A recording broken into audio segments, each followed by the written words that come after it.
Voilà.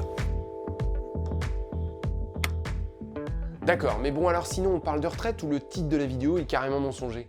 On y vient. Voilà le niveau des retraites financées par les pouvoirs publics en Europe en pourcentage du PIB. Et puis je te le mets aussi en moyenne mensuelle ajustée du pouvoir d'achat. Qu'est-ce que tu en dis? Alors, 15% du PIB dans les retraites, 1875 € par mois en moyenne, les Suisses sont toujours pas très généreux, les retraités grecs galèrent pas tant que ça finalement. Enfin, si la retraite moyenne correspond à quelque chose, ok, la France est plutôt dans le haut du tableau à chaque fois. Tiens, t'as mis les États-Unis. Ouais.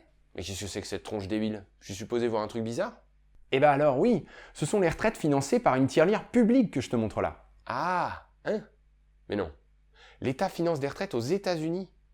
Ah ok, c'est un graphe des retraites financé par répartition, donc ça veut dire que la France n'est pas le seul pays à utiliser ce système. Voilà, merci.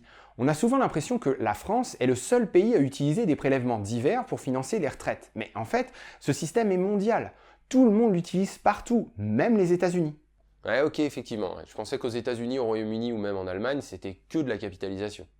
Eh ben non, un système par capitalisation, ça ressemble à ça. Chaque individu met son propre argent dans une tirelire tous les mois, la tirelire est gérée par des financiers, ce sont les fameux fonds de pension, et l'argent est envoyé sur les marchés financiers pour financer l'économie réelle ou, malheureusement dans la plupart des cas, la spéculation. Ensuite, quand les individus partent en retraite, ils récupèrent leurs propres sous avec la plus ou moins-value liée à la performance des marchés.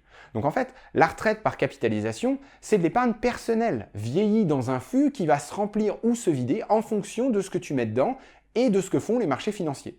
Tandis que la retraite par répartition, c'est un morceau de la richesse nationale créé dans l'année qui est prélevé et reversé. Donc finalement, la retraite par capitalisation, c'est mon propre jus de chaussette de travailleur qui a bien macéré pendant 40 ans, tandis que la retraite par répartition, c'est du jus de chaussette de travailleur tout frais. Eh ben, c'est une façon un peu originale de le voir, mais oui.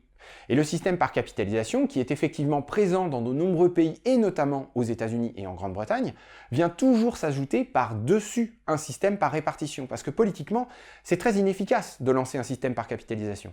Comment ça, inefficace? Bon, imagine, c'est la grande crise des années 30, on est aux États-Unis. La majorité des personnes âgées, qui n'ont pas de retraite parce qu'aucun système obligatoire n'existe à ce moment-là, vivent dans l'extrême pauvreté. Normalement, ce sont leurs enfants qui devraient les aider, mais un quart de la population active, c'est-à-dire un quart des hommes à cette époque-là, parce que presque toutes les femmes ne travaillent pas, est sans emploi. Comment tu fais pour résoudre le problème maintenant, tout de suite? Si tu lances un système par capitalisation en obligeant tout le monde à mettre de côté pour sa propre retraite, tu ne fais qu'assurer aux jeunes actifs que, dans 40 ans, ils ne connaîtront pas le sort que connaissent leurs grands-parents aujourd'hui. Enfin, s'il n'y a pas un autre krach boursier d'ailleurs. Ah ouais, le système met 40 ans avant de se mettre en place. Et oui, donc toute la population qui n'est pas un jeune actif ne bénéficiera pas d'une retraite garantie. Et encore moins les retraités actuels qui sont en train de galérer. Le seul moyen d'avoir un système qui marche instantanément, c'est la répartition. On prélève une partie de la richesse nationale et on redistribue. Ok, je vois, donc tout le monde fait ça pour commencer, et après soit on laisse comme ça, soit on remplace petit à petit par de la capitalisation. C'est ça. Et comme tu peux le voir, le monde est loin d'avoir complètement transité vers la capitalisation. La répartition reste la retraite dominante dans beaucoup de pays.